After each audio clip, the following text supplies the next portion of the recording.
Children will sing great songs about us years from now. Okay. My hope and dream is that people like Believers Against the War, the Portland 9/11 Truth Movement, Mary Sterrett, we're going to put those neocons in prisons, and then children will sing songs about us.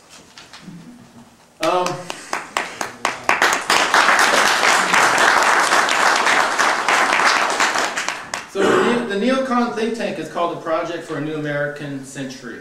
Cheney, Rumsfeld, Wolfowitz, Bolton, Abrams, Libby, Pearl, and others signed the PNAC document in 1997, advocating aggressive militaristic world domination of space, control of cyberspace, permanent bases in the Middle East, and employing troops in police duties to enforce world empire, basically Pax Americana. In this paper, it also states, further, the process of transformation, even if it brings revolutionary change, is likely to be a long one, absent some catastrophic and catalyzing event, like a new Pearl Harbor. Well, we got a new Pearl Harbor on 9/11. What are the odds of that, just happening? And we're underway for a new Pax Americana. We would be fools not to look if some kind of deception has not been going on. It's all too obvious, okay? Just like Isaac said, it's the voice of Jacob, but the arms are hairy like Esau, okay? Let's not be a fool like Isaac during that time and give our birthright away. This is just too important. Okay, Matthew chapter 7, verse 15. Watch out for false prophets. They come to you in sheep's clothing, but inwardly they are ferocious wolves. Their fruit, you will recognize them. Okay, so when I look at the neocons, this is the fruit I see, right? Okay? It's very obvious. I'm disgusted. Okay, okay, for the fruit of the neocons, it's to control the Middle East oil. That's one part of it.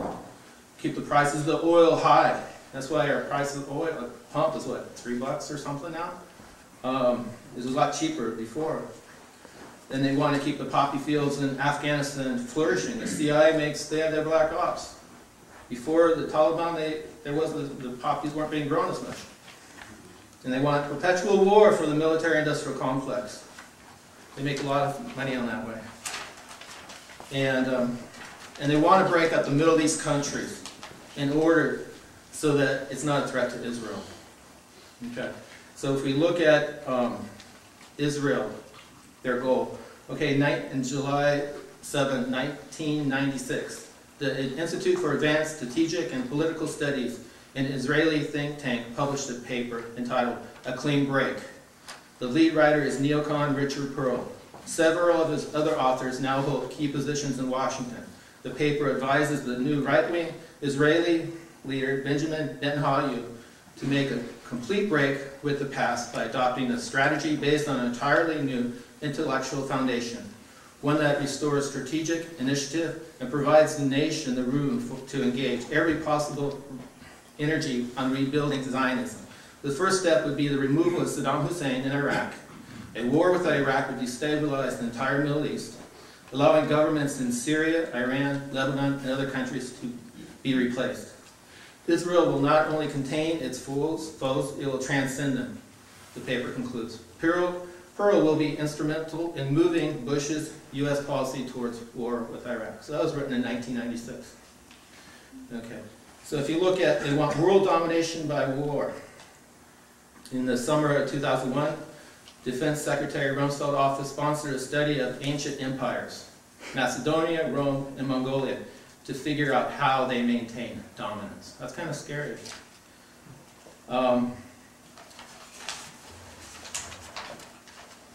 If you look at, in November 21st, 2001, Bush says Afghanistan is just the beginning. President Bush states that Afghanistan is just the beginning on the war against terror. There are other terrorists who threaten America and our friends, and there are other nations willing to sponsor them. We will not be secure as a nation until all these threats are defeated. Across the world and across the years, we will fight these evil ones and we will win. On August 11, 2002, Bush advisors advocate attacking Saudi Arabia, Iran, Egypt, and other countries. A Newsweek article suggests that some of Bush's advisors advocate not only attacking Iraq, but also Saudi Arabia, Iran, North Korea, Syria, Egypt, and Burma, shocking many. One senior British official tells the magazine, everyone wants to go to Baghdad. Real men want to go to Tehran. So you also look at poppy production in Afghanistan, August 11, 2002. In the past, Afghanistan had mostly exported raw opium, but now many new refineries are converting the opium into heroin. March 14, 2003, the Afghani government warns that unless the international community hands over the aid it promised, Afghanistan will slip back into the role of the world's premier heroin producers. The country's foreign ministry warns Afghanistan would become a narco-mafia state. A United Nations study later in that month notes that Afghanistan is once again the world's #1 heroin producer, producing 3,750 tons in 2002. The farmers are growing more opium poppies than ever throughout the country, including areas previously free of crops. So the poppies are being grown. There's an oil pipeline that they also want in Afghanistan. The Israeli newspaper notes, if one looks at the map of the big American bases created in the Afghan war, one is struck by the fact that they are completely identical to the route of the projected oil pipelines to the Indian Ocean. Osama bin Laden did not comprehend that his actions served American interests. If I was a believer in a conspiracy theory, I would think that bin Laden is an American agent. Not being one, I can only wonder at the coincidence. I'm not a coincidence theorist, that's for sure. Oil production.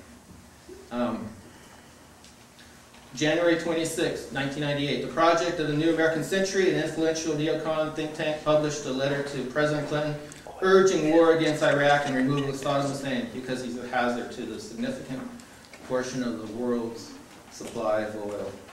So if we look back, they had these goals all planned out in the past, and they're coming true. So a lot of people think they're incompetent. No, they're not incompetent. They've done just what they wanted to do. Break up Iraq, and so on, and we're, so this is an orange, you have to look at it, smells like an orange, it feels like an orange, tastes like an orange. I think it was an inside job. So thank you.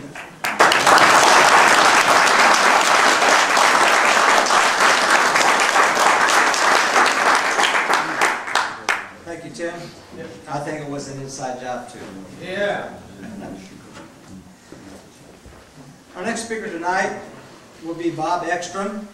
Bob is the former Oregon Constitution Party chairman and